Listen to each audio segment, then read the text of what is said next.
Well, good morning, ladies and gentlemen. Welcome along to another episode here on Oakfield Farm. You join me today as we're in a rather dark little Volvo cab here, where tint on this window is a little too dark for my liking. It doesn't allow us to see a great deal. But we've been on a bit of a drive this morning. Got up nice and early. We had to go out and do a couple of things. One of which is collect a load of fertilizer to put into some of our grass seed that really isn't doing a great deal. So I'd ideally like to get that firing again. And we've also brought some straw in, just a little bit, to keep the cows happy. Now that we have some cattle back on the yard, which is great news. It's really nice to have those back. There's only 30 at the moment, 30 from a new herd, which is a good start. I'm not too concerned about that at all. But yeah, like I say, it's just nice to get them all settled in and ready to roll. What we will do is have a bit of a closer look at that when we get back up to the yard as well. But we are going to take this back over to the yard there. A few things to figure out and sort out around the yard, unload these bales, etc. But then we'll be jumping straight in with a bit more work on the fields. We got all that silage wrapped up. Bit of a late night yesterday to get that all done, but it's done. And this morning Barry is out in his John Deere, just kind of harrowing over the ground, pulling out any of the old dead grass in the bottom there, giving any new grass a good clean start really. So it's kind of an important step for us because we didn't put that grass hasn't been reseeded or had anything done to it for a long time, so we're clearing out all the dead, and then we'll get some fertilizer put into there, be it natural or a bit of nitrogen on there at some stage. But yeah, so that's going to be the plan there. Once we get that done, then we've got, like I say, a little bit of fertilizer to put onto some of the grass seeds. Once this car wants to move out the way, and we're really kind of flying now. We are expecting a few more loads of cattle to arrive from a different dealer. We've got a different bloodline coming in again, so we keep everything fresh and looking good. So I'm excited to get that underway. Just gotta wait for this car to move. And there we go.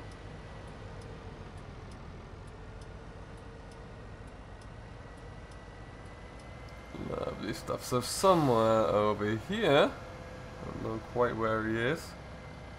Oh, he's out in the far corner, I can just see him.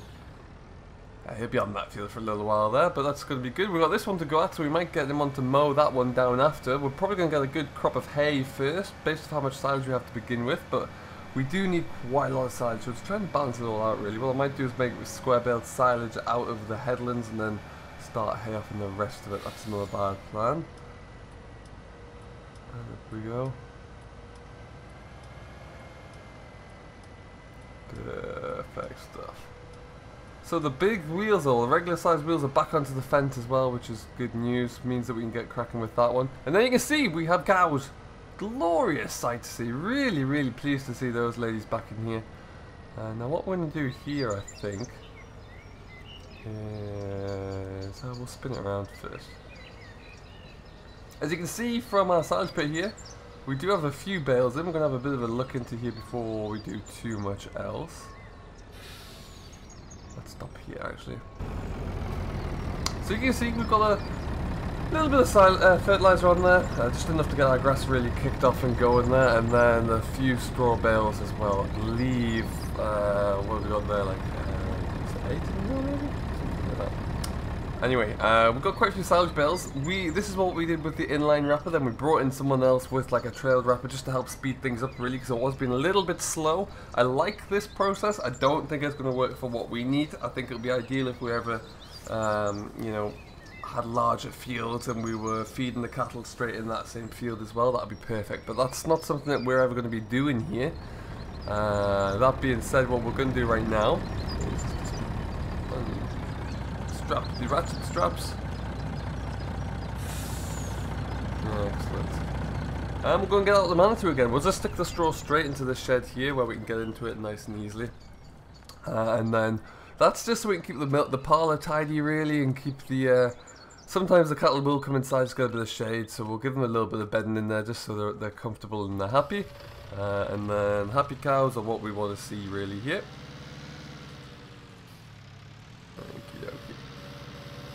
So based on how the straw was stacked, I kind of got them to stagger that top row of bales just because it was looking a little precarious, so it's going to be a bit more challenging to get them off.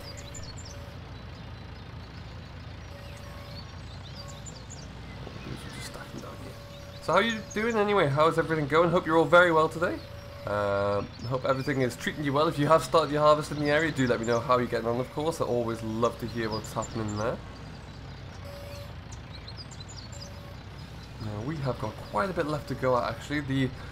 I'm hoping that we can get most of our grass work done, or at least the first cut, before inside the next week, primarily because we are going to have a lot of, we're going to have to start on our cereal crops. Oilseed rape is only just around the corner there, it's really not far away. So with that in mind, it'd be great to kind of get that all done so we can just forget about it really, because once we start on the harvest there, we'll have the straw to bale as well. So it's going to be busy, but we'll find a way to do it.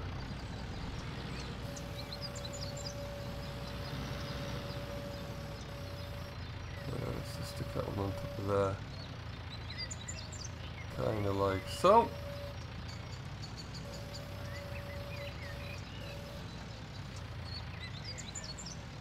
And there's a clamp as well. Lovely stuff. We'll then go and stick on the bag grab, or the bag lifter, so we can get the fence filled up with fertilizer. And then we'll get out there. Fertilizer we've got is really designed as like a grass kickstarter, really. So we are due a little, very brief rain shower across the course of this evening and tomorrow. So if I can get that nitrogen on today, it's got a little chance to be kind of just ever so gently washed in. We don't want it washed off, there's a difference, but it'd be great if we just get it kind of washed in a little bit there, really. So that's what we'll try to achieve. We just need to get it going. It's been in the ground now for about best part of, what will it be, a week, 10 days maybe, and it just hasn't done anything. So yeah, I want to get that going.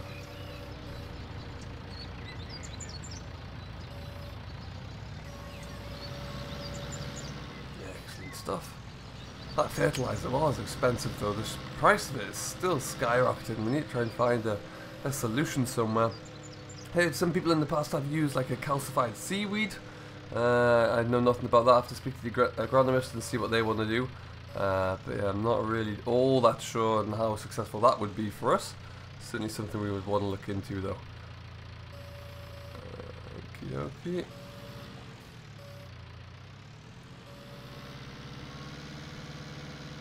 We have got the bulker as well. Just looking at the HGV here, the bulker has been certified, it's gone through its service.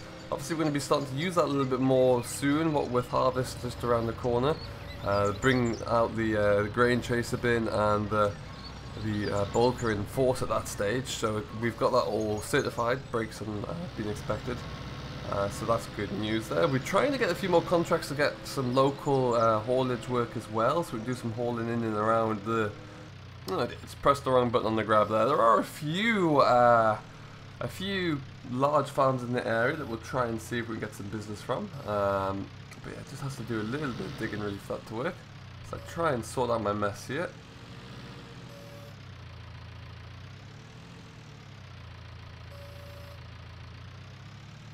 Just pushed the lever the wrong way as I was coming into the stack there, and well, it's gone everywhere. But hey ho, could have been a lot worse. Tip this one, tip it out. One thing I like about this bale grab is great when you're unloading or loading bales up onto a truck in the field. It's not ideal when you're in a barn though, it's a little bit too tall. We might try and find something that's a little shorter really in height, just so it's when you ever have to load up into the shed rafters, you can actually get it done properly. Because with this, you can't obviously go that high. It's a bit of a tricky situation. Anyway. Onwards and upwards. We'll get this one all unloaded, get the straw unloaded at least there, and then we'll look into seeing what we can do with that fertilizer. It's another beautiful day here at least, so we'll be able to get lots done today. So hang on for a little while, and then we'll come back to you. Okay, folks, that is step one done. The trailer's cleared of all of its straw. We just need to go and pick up the bag grab, and then we'll get this in as well. I think I might have to move the truck to do that one. The fence will stay in the baler for now until we can get the rest of this front paddock done at least and get everything kind of tidied up there. And then after that stage I will go into the chaser bin for just a little while because it's the biggest and the easiest tractor to pull that one with really. Some of the hills we have around here it asks quite a lot when if that chaser bin ever gets full. The other tractors will certainly know about it, so that's why we kind of stay off there. Stick this into here. Otherwise, the combine is ready and raring to go. Looking forward to getting back into that. Actually, I do love driving that combine. It's an absolute joy. It really is. Okay, here's our bag lifter. Now this came originally just as the lifter itself, but we kind of fabricated a few kind of shields on the side, really, just because it was so unstable when it lifted the bag would start to swing all over the place. So by doing this, it gives a little bit more stability when you lift the bags up. Last thing you want to ever do is damage the bag, so that's what we're trying to avoid, really. Alright, let's get this lifted up here.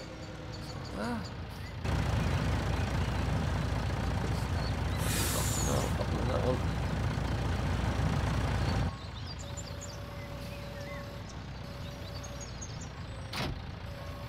Church is in service once again, the bells are ringing. Okay, here we go.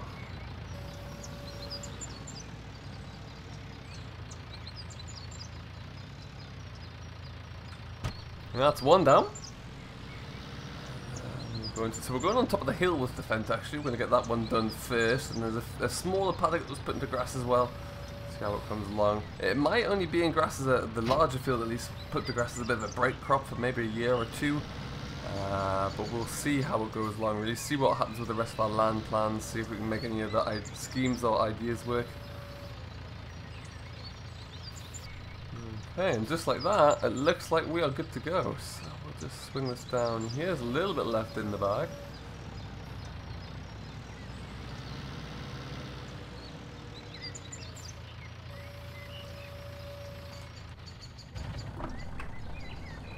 Okay, oh, I didn't switch off the truck. Let's go and do that.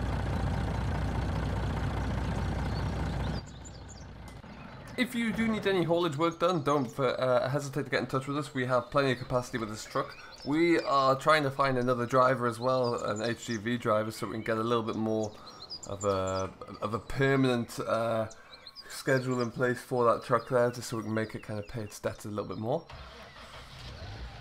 But for now, let's get away and get this done, shall we? So we do have a vario application, a vari-rate application on this spreader. This is a raw spreader. It does work through the computer here. It's attached through the CAN bus on the tractor. So it's going to work nice and easy and integrate with the onboard GPS as well, so we know where we spread and what we're spreading, which is always good. We're just going to cruise back up the hill. Can we see if Barry's through there anyway? I can't quite see. You'll get cracking through that field though in no time.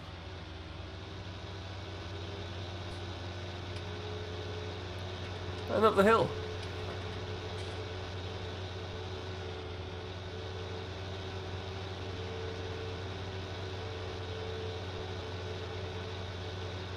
Probably could have taken that front weight off as well. We don't need quite so much grip.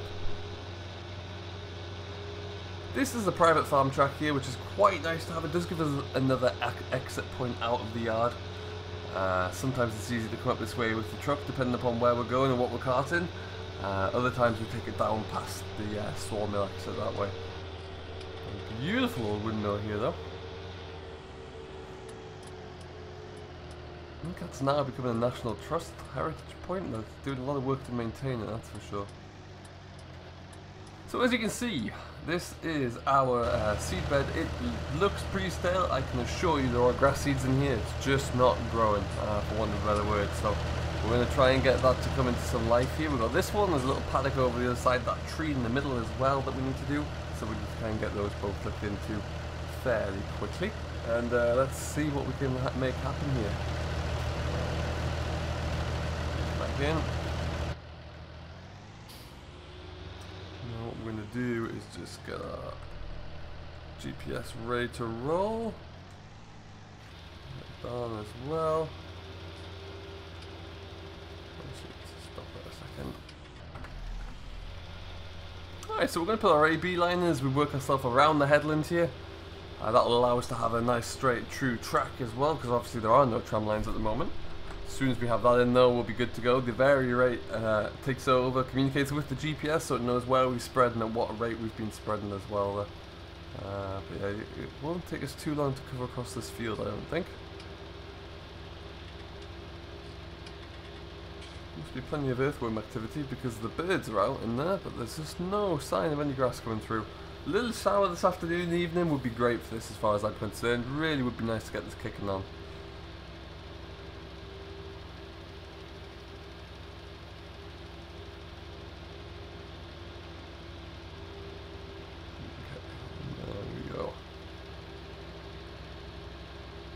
Beautiful day across the valley though, isn't it? Absolutely stunning. So I would say at this stage, thank you ever so much for all of the nice comments from the first video back. It has been a while, so it was always nice to get back into the swing of things and to read everyone's comments on the video as well. So thank you all for watching, and it's great to be back here. If you do have any questions, comments or feedbacks, do always leave them there. We always try and respond where possible, either myself or Simulation for the Nation, and we'll get in touch.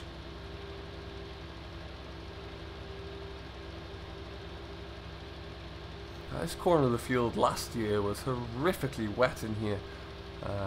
Just a bit heavier clay down here, and obviously with the slope of the field, it was all running into this corner, and it was hideous. That's why where my decision was kind of forced to stick it into grass in the first place, just to give us a chance to rest the field and maybe inspect what the drains were doing in there. But it's going to need some work, I think. It's travelling quite well right now though. There's no real signs of any turn up or any soft spots, so that's good news. Right, so we're just going to continue on the lens here now. As you can see, we'll just shut off the spinner there.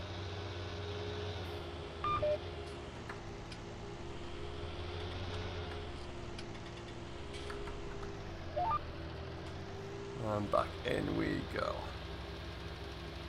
Excellent stuff. Really shouldn't take us too much longer to get this field done, and we're flying before you know it. For now though folks, we're going to leave it here as we continue through this field. We've got this one done and the next couple of small ones done. A few jobs to do around the yard, make sure the cattle are all settling in properly, because there's been some noise made from them so far as they kind of work out their surroundings. And we'll come back to you when we're probably making a little bit more hay, I would imagine, through the course of the week. Until then though, thanks ever so much for watching. I do hope you have enjoyed. If you've yet to do so as well, please do hit that like button and subscribe to Simulation for the Nation's channel, who obviously very kindly agrees to host everything. And we'll see you in the next one. So until then, catch you later.